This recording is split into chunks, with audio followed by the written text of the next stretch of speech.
Look at a map today. Country borders, languages, even sports like cricket in India echo the British Empire. At its height, the empire ruled a quarter of the world's land and people. This isn't just history, it's the foundation of our globalized world, shaping trade, law, and politics. The story of the British Empire is one of transformation, how a small island became a superpower. Its rise was long and often brutal, involving explorers, merchants, soldiers, and millions whose lives were changed forever. The English language, legal systems, and global connections all trace back to the empire. But so do deep scars. Conquest, exploitation, and the slave trade built Britain's wealth, leaving poverty and division. To understand today's world, its wealth, conflicts, and connections, we must understand this empire. Its legacy is both progress and pain, achievement and injustice. By learning how Britain came to rule the world, we see the forces that still shape our lives. This is not just history, it's our shared story, unfolding even now. Let's explore how a fallen giant still shapes our world. In the late 1400s, England was a small, isolated kingdom. No navy, no colonies, and little power. Its economy was based on wool, and it lagged behind Spain, Portugal, and France. The Wars of the Roses had left the country exhausted and inward-looking. Henry VII's victory in 1485 brought stability, but England had lost its last French territories. This loss forced England to look outward, across the Atlantic, instead of toward Europe. Most people were farmers, life was hard, and London was no match for Paris or Rome. England was seen as a second-rate power, supplying raw materials to richer neighbors, yet seeds of empire were there, skilled sailors, ambitious merchants, and a monarchy eager for prestige. The sea, once a barrier, became England's highway to the world. With its back to Europe, England faced the open ocean, ready for a new adventure. The stage was set for a transformation that would change its destiny and the world's forever. From humble beginnings, the empire's story was about to begin. The world had no idea what was coming. Why did England build an empire? 3 words: gold, God, and glory. First, money. Spain and Portugal grew rich from American and Asian treasures, and England wanted in. English merchants and monarchs dreamed of new trade routes and markets for their goods. Religion was next. The Protestant Reformation made England fiercely Protestant, fueling rivalry with Catholic Spain and France.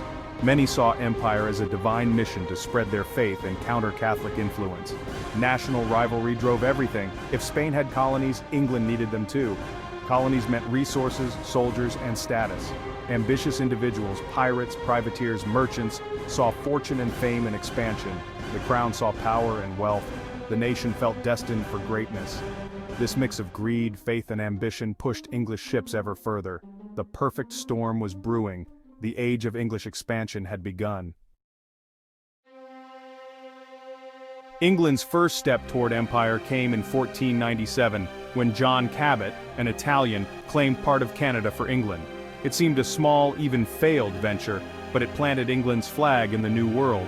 For decades, England was distracted by religious turmoil, but Queen Elizabeth I changed everything.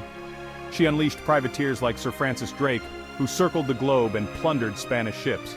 Drake's exploits paid off England's debts and made him a national hero in raging Spain. In 1588, Spain sent the mighty Armada to crush England. Against the odds, English tactics and the Protestant wind led to a stunning victory. The defeat of the Armada shattered Spanish dominance and made England a major naval power.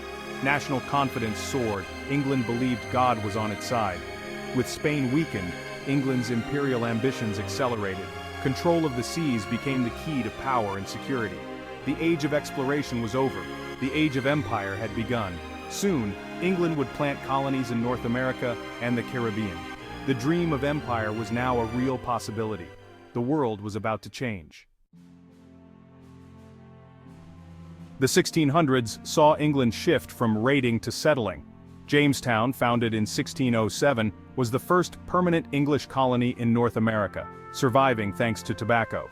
The Pilgrims and Puritans followed, seeking religious freedom and building tight-knit communities in the North. Both models, plantations in the South, religious colonies in the North, shaped America but displaced native societies. Meanwhile, the East India Company, founded in 1600, began as a trading venture but soon governed vast territories in India. In the Caribbean, sugar plantations on islands like Barbados and Jamaica generated immense wealth. This wealth was built on the brutal labor of enslaved Africans transported across the Atlantic. Profits from sugar and slavery fueled Britain's rise and funded its cities.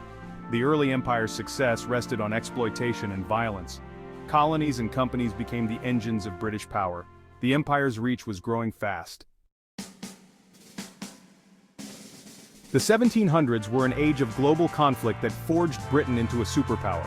The 1707 Act of Union united England and Scotland, pooling resources and talent. The 7 Years' War, 1756-1763, was the First World War. Britain defeated France in Europe, North America, and India. Victories in Canada and at Plassey in India gave Britain control over vast new territories. By 1763, Britain was the world's leading colonial power, with a dominant navy and a vast empire. But war was expensive. New taxes on American colonies sparked protest. No taxation without representation. Tensions exploded into the American Revolution.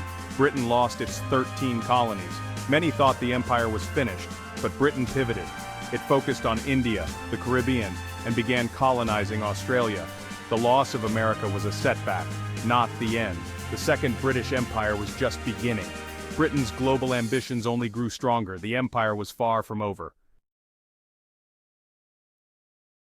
The 1800s were the empire's golden age, powered by the Industrial Revolution. Britain's factories sold goods worldwide, using raw materials and captive markets from its colonies. The wealth built railways, cities, and a prosperous middle class in Britain. But this prosperity came at a terrible cost. Colonies were exploited for Britain's benefit. In India, local industries were destroyed. In Africa, land was seized and people forced into labor. Resistance was constant, from the Indian Mutiny to Zulu warriors and Caribbean uprisings. Rebellions were brutally suppressed, but showed the empire was always contested. The British imposed their language, laws, and sports, often erasing local cultures. Yet they also spread ideas of democracy and nationalism. Many future independence leaders learned from British institutions and used those ideals to fight for freedom. The seeds of the empire's destruction were sown within its own system. The empire's legacy was complex: progress and oppression, pride and pain. Its power was never absolute. By 1920, the British Empire was at its peak, but cracks were showing. 2 world wars drained Britain's resources and made colonial rule untenable. After 1945, independence movements swept the globe. India and Pakistan led the way in 1947. The empire unraveled, sometimes peacefully, sometimes violently. Its legacy is both light and shadow: global connections, technology, and parliamentary systems, but also exploitation, racism, and conflict. Borders drawn by imperial mapmakers still fuel disputes in Africa and the Middle East. Economic inequalities created by colonialism persist today. The empire's story is a lesson in the fragility of power. Dominance is never permanent. It also shows the resilience of those who resisted, fighting for dignity and freedom. Understanding the empire means seeing history from all sides, not just the rulers, but the colonized. This empathy gives us a more honest view of our shared past. In today's interconnected world, these lessons matter more than ever. The empire is gone, but its impact and its lessons remain.